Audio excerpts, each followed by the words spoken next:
불과 몇 년 전까지만 해도 이곳은 엔진 소리와 호객 소리로 활기가 넘치던 한국 자동차 문화의 심장이었습니다.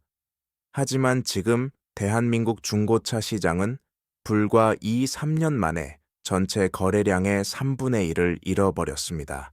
연간 360만 대에 달하던 거대한 흐름 속에서 100만 대라는 숫자가 흔적도 없이 증발한 것입니다. 한때 수천 명의 딜러들이 누비던 매매 단지는 이제 손님 대신 먼지만 쌓인 빈 책상을 지키는 적막한 공간이 되었습니다. 주말이면 가족 단위 방문객으로 발 디딜 틈 없던 주차장은 텅 비어 있고 그 적막함은 마치 폭풍이 지나간 뒤의 폐허를 연상케 합니다. 그런데 이상한 일이 벌어지고 있습니다. 시장이 몰락했다면 폐차장이 붐비거나 도로 위의 차들이 줄어들어야 정상인데 현실은 정반대입니다. 오히려 일부 인기 차종은 신차 가격보다 1,000만 원 넘게 비싼 가격에 거래되는 기묘한 현상이 나타나고 있습니다. 시장은 비어가는데 가격은 치솟는 이 모순, 도대체 사라진 100만 대의 차들은 어디로 간 것일까요? 수도권의 한 대형 매매 단지를 직접 찾아가 보았습니다. 오전 11시, 과거라면 입구부터 긴 줄이 이어졌을 평일 오전이지만 현재의 입구는 을씨년스러울 정도로 한산합니다.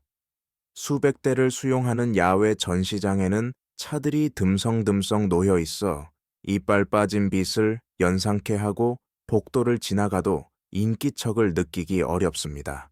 유리문 너머 사무실마다 불은 켜져 있지만 그 안의 풍경은 더욱 가슴을 서늘하게 만듭니다. 딜러들은 고객을 맞이하는 대신 스마트폰만 만지작거리거나 아무것도 없는 창밖을 멍하니 바라보며 무거운 침묵을 견뎌내고 있습니다. 2021년 신차 판매량의 2배를 웃돌며 대한민국 서민 경제의 한 축을 담당했던 이 거대한 시장은 지금 소리 없는 몰락의 이면을 온몸으로 받아내고 있습니다. 불이 켜진 사무실 안정막을 깨는 것은 간간히 들리는 스마트폰의 알림음 뿐입니다. 이 기이한 정적을 이해하기 위해서는 중고차 매매 상사라는 조직의 독특하고도 가혹한 구조를 들여다봐야 합니다. 흔히 사람들은 딜러들이 상사 대표에게 월급을 받는 직원이라고 생각하지만 실상은 전혀 다릅니다. 이들은 각자가 철저하게 고립된 개인 사업자입니다. 딜러는 자신의 자본으로 차를 매입하고 자신의 책임에 차를 팔아 남는 차익으로 생계를 유지합니다. 그리고 그 대가로 상사 대표에게 매달 자릿세라 불리는 입금가를 지불합니다. 사무실 책상 하나와 전시장 한 칸을 빌리는 비용, 즉 영업을 할 수 있는 권리를 돈을 주고 사는 셈입니다. 시장이 호황이었던 시절, 이 자릿세는 성공을 위한 입장권과 같았습니다. 목 좋은 단지의 자리를 차지하기 위해 딜러들은 줄을 섰고 한 달에 100만 원이 넘는 자릿세도 아깝지 않았습니다. 차 한 대만 팔아도 금방 회수할 수 있는 금액이었기 때문입니다. 하지만 지금 그 자릿세는 딜러들의 목을 조이는 밧줄이 되었습니다. 매달 나가는 100만 원의 자릿세에 차를 매입하기 위해 빌린 대출이자 보험료 광고비까지 합치면 숨만 쉬어도 수백만 원이 증발합니다. 차 한 대를 팔아 남는 마진이 보통 50만 원에서 100만 원 남짓임을 고려하면 한 달에 서너 대는 팔아야 겨우 적자를 면하는 구조입니다. 현재 현장에서는 한 달에 단 한 대의 차도 팔지 못하는 딜러들이 수두룩합니다. 현직 딜러들이 모이는 커뮤니티에는 차마 눈 뜨고 볼 수 없는 절망적인 고백들이 올라옵니다. 7년 경력의 베테랑조차 나처럼 버티는 사람이 10,000명 중에 하나라며 혀를 내두릅니다. 그런데 왜 이들은 이 지옥 같은 공간을 떠나지 못하는 것일까요? 그것은 이곳을 떠나는 순간 평생 쌓아온 단골 네트워크와 영업 기반이 신기루처럼 사라지기 때문입니다. 혹시라도 올지 모를 단 한 명의 고객, 그 마지막 기회를 놓치지 않기 위해 적자를 감수하며 자리를 지키는 고통스러운 인내를 선택한 것입니다. 상사 대표들 역시 딜러들이 떠나면 건물주에게 낼 월세를 감당할 수 없기에 자릿세를 깎아주거나 미납을 눈감아주며 위태로운 공생을 이어갑니다. 결국 과거 차를 사고 팔던 역동적인 시장은 이제 딜러들에게 앉아있을 공간만 제공하는 책상 임대업 현장으로 변질되고 말았습니다. 단순히 경기가 나빠서 딜러들이 떠나는 것일까요? 아니면 우리가 보지 못하는 더 깊은 썩은 뿌리가 있는 것일까요? 사실 이 급격한 몰락의 가장 큰 원인은 경제적 수치 이면의 신뢰입니다. 소비자들은 이제 중고차 시장 그 자체를 거대한 기만으로 인식하기 시작했습니다. 경제학에는 레몬 메이크스이라는 잔인한 개념이 있습니다. 여기서 레몬은 상큼한 과일이 아니라 겉은 노랗고 예쁘지만 속은 시큼하고 먹기 힘든 불량품을 뜻하는 미국식 은어입니다. 파는 사람은 차의 결함을 속속들이 알고 있지만 사는 사람은 겉모습만 보고 판단해야 하는 정보의 불균형. 그 틈새에서 한국 중고차 시장은 서서히 자멸의 길을 걸어왔습니다. 오랫동안 이 바닥에는 소비자를 속여 이득을 취하는 것이 관행처럼 뿌리 깊게 박혀 있었습니다. 그 대표적인 사례가 바로 허위 매물입니다. 인터넷에 말도 안 되게 저렴한 가격으로 미끼를 던져놓고 멀리서 찾아온 고객에게 방금 팔렸다거나 차량에 심각한 결함이 발견되어 보여줄 수 없다는 핑계를 대며 결국 더 비싼 차를 사게 유도하는 수법입니다. 더 잔인한 것은 사고 이력과 침수 여부를 교묘하게 세탁하여 판매하는 행위입니다. 한국소비자원의 통계를 보면 중고차 관련 피해 중 약 80%가 차량 상태를 속이거나 은폐한 사례들로 나타났습니다. 이러한 일들이 수십 년간 반복되면서 대중들 사이에서는 딜러가 콩으로 매주를 쏜다 해도 믿지 말라는 비아냥 섞인 냉소가 상식처럼 굳어졌습니다. 실제로 한국소비자연맹의 조사에서 중고차 시장에 대한 신뢰도는 고작 14.8%라는 처참한 수준에 머물렀습니다. 국민 10명 중 8명 이상이 이 시장 자체를 믿지 않는다는 뜻입니다. 과거에는 중고차를 사기 위해 매매 단지를 찾는 것 외엔 대안이 없었기에 소비자들은 울며 겨자 먹기로 위험을 감수했습니다. 하지만 이제는 스마트폰 하나로 시세와 사고 이력을 실시간으로 조회할 수 있는 시대입니다. 정보가 투명해지자마자 소비자들은 냉정하게 등을 돌렸고 시장은 그동안 쌓아온 불신의 청구서를 한꺼번에 받아들게 된 것입니다. 신뢰의 붕괴가 시장을 안에서부터 서서히 썩게 만들었다면 급격한 금리 인상은 외부에서 시장의 숨통을 단번에 끊어버린 거대한 낙뢰와 같았습니다. 중고차 시장의 주된 고객층은 우리 주변의 평범한 서민들입니다. 이들에게 자동차는 단순한 과시수단이 아니라 고단한 출퇴근길을 함께하고 때로는 배달이나 영업을 위해 반드시 필요한 생존의 도구인 경우가 많습니다. 하지만 그 간절함에 비해 주머니 사정은 넉넉지 않기에 대부분은 할부 대출이라는 형식을 빌려 차를 구매합니다. 문제는 중고차 대출 금리가 신차나 일반 담보 대출보다 훨씬 가혹하고 예민하게 움직인다는 점입니다. 중고차는 시간이 흐를수록 가치가 급격히 떨어지는 불안정한 담보물입니다. 게다가 중고차 금융은 시중 은행보다는 자금 조달 비용이 높은 제2금융권, 즉 캐피탈사에서 주로 취급합니다. 2021년 한국은행 기준 금리가 연 0.5%였던 제로금리 시절 중고차 할부 금리는 연 5, 6% 수준으로 어느 정도 감당 가능한 범위에 있었습니다.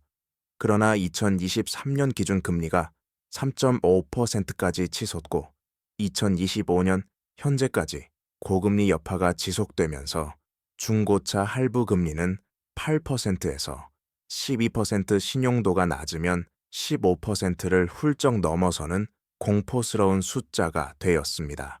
2천만 원짜리 중고차를 5년 할부로 살 때 금리가 2배로 뛰면 이자 부담은 상상을 초월합니다. 매달 빠져나가는 수십만 원의 추가 비용은 고물가 시대에 서민들이 감내할 수 있는 한계를 이미 넘어섰습니다. 결국 이자 내느니 차라리 걷겠다는 비명이 터져 나옵니다. 이 금리의 쇠사슬은 소비자의 지갑뿐만 아니라 딜러의 생존권까지 올가매고 있습니다. 딜러들 역시 차를 사들일 때 재고 금융이라는 대출을 이용하기 때문입니다. 차가 팔리지 않고 전장에 묶여 있는 하루하루는 고스란히 눈덩이처럼 불어나는 이자가 되어 딜러의 재산을 갉아먹습니다. 고금리는 그렇게 구매자의 발길을 끊고 판매자의 숨을 조이며 시장 전체를 차가운 정적 속으로 몰아넣었습니다. 금리와 불신이 시장의 지반을 흔들었다면 뒤이어 몰아친 산업 판도의 변화는 매매 단지의 존재 이유 자체를 위협하고 있습니다. 현재 전통적인 매매 단지의 딜러들은 거대 자본의 공세와 기술 혁신 사이에서 위아래로 압박받는 고독한 샌드위치 신세가 되었습니다. 먼저 위를 보십시오. 현대자동차와 기아가 직접 운영하는 인증 중고차 사업은 이제 시장의 새로운 질서가 되었습니다. 이들의 가장 강력한 무기는 역설적이게도 기존 시장이 잃어버린 신뢰입니다. 제조사가 직접 수백 개의 항목을 정밀하게 검사하고 품질을 보증한다는 약속 앞에 소비자들은 기꺼이 수백만 원의 프리미엄을 지불합니다. 속을지도 모른다는 공포를 덜어내는 비용이 그만큼 컸던 것입니다. 이 과정에서 이른바 A급이라 불리는 연식 짧고 무사고인 우량 매물들은 모두 거대 기업의 쇼룸으로 소리 없이 흡수되고 있습니다. 반면 아래에서는 이웃 간의 직거래 플랫폼이 무서운 기세로 치고 올라옵니다. 당근 마켓이나 번개 장터를 통한 개인 간 거래는 이제 하나의 생활 문화가 되었습니다. 실제로 당근 마켓의 중고차 거래량은 불과 1년 사이 수백 배 가까이 폭발하며 유통의 중간 단계를 완전히 건너뛰었습니다. 딜러에게 줄 마진을 아끼려는 실속형 소비자들이 저가형 차량 시장을 통째로 옮겨간 것입니다. 결국 매매 단지에 남은 것은 대기업이 가져가기엔 품질이 부족하고 개인이 직거래하기엔 가격대가 있어 불안한 애매한 중간 등급의 차들 뿐입니다. 위에서 거인이 누르고 아래에서 이웃들이 치고 올라오는 이 거대한 협곡 사이에서 전통적인 딜러들은 더 이상 숨쉴 공간을 찾지 못한 채 서서히 질식해가고 있습니다. 신뢰의 붕괴 고금리 그리고 시장 판도의 변화가 톱니바퀴처럼 맞물리며 매매 단지를 무너뜨렸습니다. 하지만 여기에서 우리는 가장 거대하고도 기묘한 의문에 직면하게 됩니다.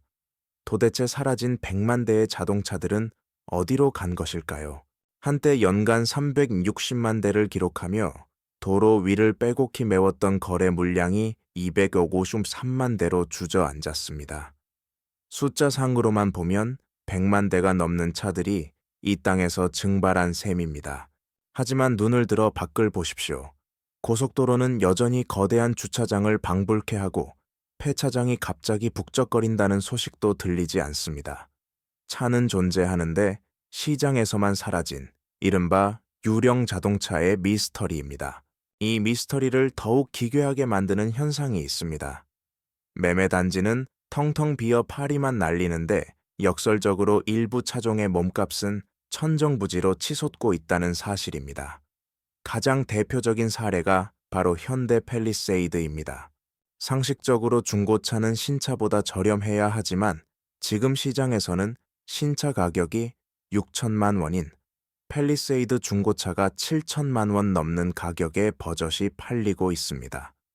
세월이 흐를수록 가치가 떨어지는 것이 자본주의의 상식인데 한국 중고차 시장에서는 이 물리 법칙이 완전히 뒤집힌 것입니다. 시장이 망해간다면서 왜 중고차가 새 차보다 비싸게 거래되는 이 기현상이 벌어지는 것일까요? 물론 앞서 언급한 대기업 인증 중고차나 온라인 플랫폼으로 일부 물량이 옮겨간 것은 사실입니다. 하지만 그것만으로는 사라진 100만 대의 거대한 공백을 설명하기에 턱없이 부족합니다. 이 거대한 물줄기는 우리가 보지 못하는 더 깊고 은밀한 곳으로 흐르고 있었습니다. 바로 해외 수출이라는 거대한 블랙홀입니다. 한국인들의 꼼꼼한 관리 습관과 투명한 정비 이력 덕분에 한국 중고차는 이미 해외에서 중고차계의 명품으로 통하고 있었습니다. 우리가 이제는 버려야겠다고 생각하는 차들이 지구 반대편 누군가에게는 일생을 바쳐야 얻을 수 있는 보물 취급을 받고 있었던 것입니다. 그리고 이 수출의 흐름은 최근 몇 년 사이 국제 정세에 거대한 소용돌이와 맞물리며 상상도 못할 방향으로 폭발하기 시작했습니다. 중앙아시아의 척박한 고원지대에 자리 잡은 나라, 인구 700만 명도 되지 않는 작은 국가 키르기스스탄이 대한민국 중고차 시장의 새로운 구원자이자 미스터리로 떠올랐습니다. 통계에 따르면 2025년 3월 한 달 동안 이 작은 나라로 흘러들어간 한국 중고차는 무려 궁지 42대에 달합니다. 인구 규모를 고려할 때 상식적으로 이해할 수 없는 이 거대한 물량은 그들이 직접 타기 위한 것이 아닙니다. 키르기스스탄은 그저 차들이 잠시 머물다 떠나는 검은 통로일 뿐입니다. 이 기묘한 흐름의 이면에는 세계 질서를 뒤흔든 거대한 지정학적 소용돌이가 숨어 있습니다. 키르기스스탄은 러시아와 경제적으로 긴밀히 얽힌 유라시아 경제연합 EAEU의 핵심 회원국입니다. 이 연합국들 사이에는 관세 장벽이 낮아 물건이 비교적 자유롭게 오갈 수 있다는 점에 주목해야 합니다. 2022년 발발한 러시아 우크라이나 전쟁 이후 서방의 강력한 경제 제재로 인해 한국차의 러시아 직접 수출은 완전히 차단되었습니다. 하지만 러시아 소비자들의 한국차에 대한 갈망은 멈추지 않았습니다. 전쟁 전 러시아 시장에서 점유율 1위를 기록하며 국민차 대접을 받던 현대와 기아의 빈자리를 채우기 위해 사람들은 지도 위에서 교묘한 우회로를 찾아냈습니다. 인천 항구를 떠난 수만 대의 차들은 그렇게 척박한 현대판 실크로드를 따라 키르기스스탄으로 향합니다. 제재라는 촘촘한 그물망을 피해 서류상으로는 중앙아시아의 작은 나라로 향하지만 실제 목적지는 광활한 러시아 대륙인 셈입니다. 이것은 단순한 중고차 거래를 넘어 전쟁과 제재라는 비극적인 틈새를 파고든 자본의 냉혹한 생존 본능입니다. 국내 매매 단지가 텅 비어가는 동안 우리 눈에 보이지 않는 이 검은 통로에서는 국제 정세의 긴장감을 자양분 삼아 거대한 부가 소리 없이 이동하고 있었습니다. 이 기막힌 우회로가 만들어낸 풍경은 우리가 알던 시장의 상식을 완전히 무너뜨리고 있습니다. 전쟁이 빚어낸 이 기괴한 풍경은 러시아 현지에서 더욱 극명하게 드러납니다. 서방의 제재로 인해 글로벌 브랜드들이 철수하고 자국 생산이 한계에 부딪힌 러시아에서 현대와 기아차는 이제 단순한 운송수단을 넘어선 귀한 몸이 되었습니다. 전쟁 전인 2021년 러시아 시장 점유율 1위를 차지했던 한국차의 신뢰도는 그 어떤 정치적 풍랑보다도 견고했습니다. 공급은 끊겼으나 갈망은 그대로 남은 시장, 그 결핍의 공간은 기상천외한 가격 역전 현상을 만들어냈습니다.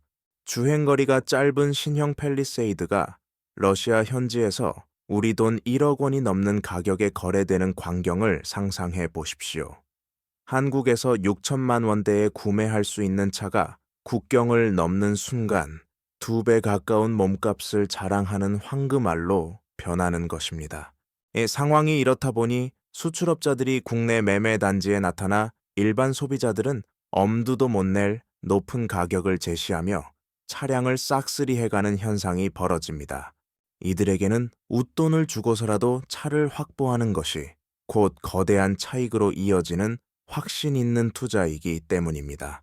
결국 가격 경쟁력에서 밀려난 국내 소비자들의 발길은 끊기고 매매단지의 전시장에는 해외 시장의 선택조차 받지 못한 상태가 온전치 않은 잔여 물량들만이 쓸쓸히 남게 되었습니다. 중고차 시장이 몰락한 것이 아닙니다. 자본의 거대한 물줄기가 대한민국이라는 좁은 분지를 넘어 더 높은 이익을 약속하는 유라시아 대륙으로 그 주인을 바꿔버린 것입니다.